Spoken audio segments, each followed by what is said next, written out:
Hola, soy la hija de Cortés y les doy la bienvenida en busca de la verdad. Basta observar unos cuantos de los últimos sucesos políticos alrededor del mundo para que uno se pregunte preocupado hacia dónde se dirige nuestra sociedad. En España, donde no cabe un ministro más, la nefanda ministra de Igualdad asegura una y otra vez que los niños, las niñas y les niñes tienen derecho a tener relaciones con quien quieran, siempre y cuando, claro está, sean consentidas. En Brasil, el próximo presidente será un hombre que cumplió una condena de más de 9 años de prisión por corrupción y lavado de dinero. En México, el actual presidente, conocido por su ineptitud y corrupción, amenaza con llevar a cabo una iniciativa de reforma electoral que haría que los resultados de las elecciones fuesen aún más dudosos de lo habitual. En Canadá, el primer ministro basa su popularidad en su mediático apoyo a la perversa ideología del arco iris, al grado que se unirá como estrella invitada a la próxima temporada de un programa sobre transexuales.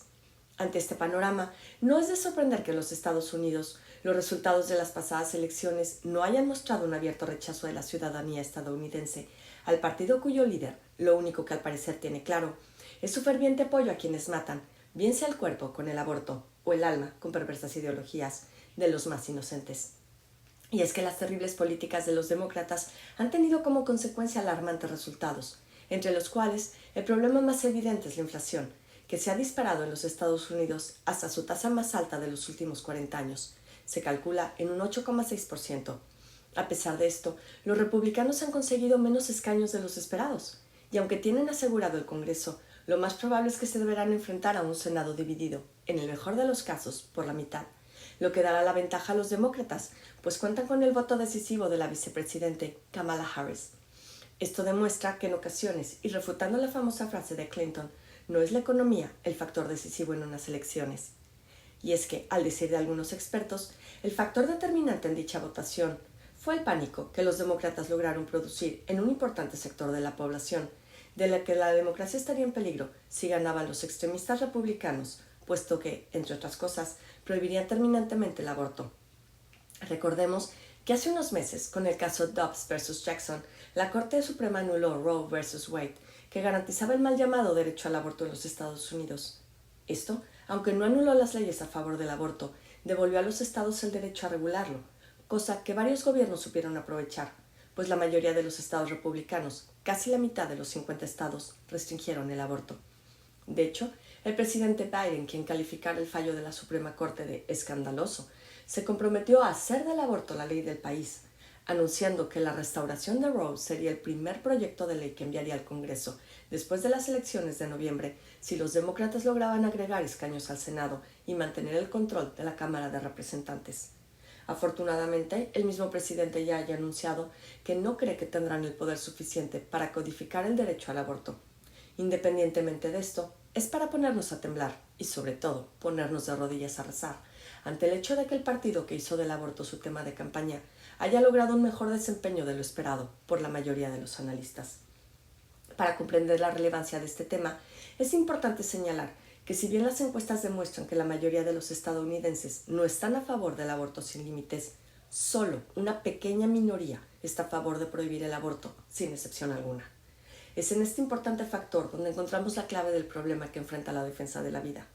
Por ello, varios políticos conservadores argumentan que, a fin de disminuir el número de abortos y ganar votos, es más sensato y efectivo tratar de legislar a partir de un terreno común con la mayoría de la sociedad, permitiendo el aborto con excepciones establecidas, como violación, malformación del feto y peligro de la vida de la madre, en lugar de tratar, como desea la mayoría de los activistas pro vida, de prohibir el aborto en todas las circunstancias.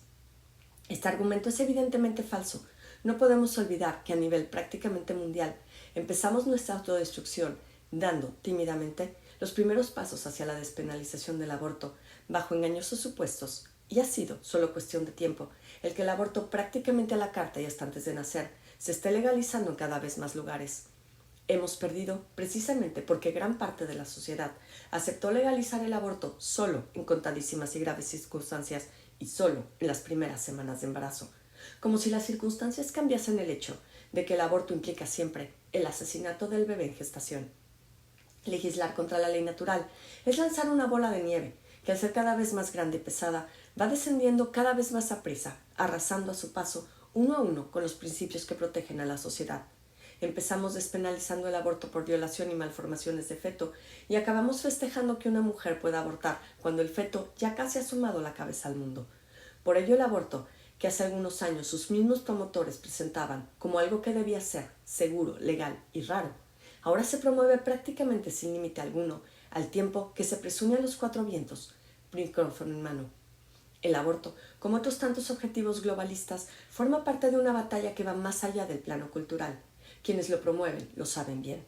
Por ello, gritan a los cuatro vientos que lucharán, como el infierno, dejando entrever su objetivo real, la descristianización de Occidente con la consecuente pérdida de muchas almas que rehuyen el bien, niegan la verdad y rechazan hasta la belleza. Si en estas elecciones la protección de la vida de los no nacidos sufrió un gran revés de manera especial en los estados de Kentucky, Montana, Vermont, Michigan y California, con el rechazo de las enmiendas constitucionales con las que se pretendía salvaguardar la vida de los no nacidos, la victoria por amplios márgenes de 3 estados que firmaron leyes dirigidas a la protección de la vida de los no nacidos, Florida, Texas y Ohio, debe alentar nuestra esperanza. Quien defiende la vida tiene la verdad de su lado. Debemos propagarla, con caridad, pero sin miedo ni excusas, especialmente entre los más jóvenes, a quienes a fuerza de mentiras, engaños y seducciones les están endureciendo el corazón, matando la conciencia y nublando la razón. Esta batalla solo se ganará de rodillas, manteniendo, como lo pedía Santa Juana de Arco, la cruz en lo alto, para que sea quien nos guíe y dé fortaleza.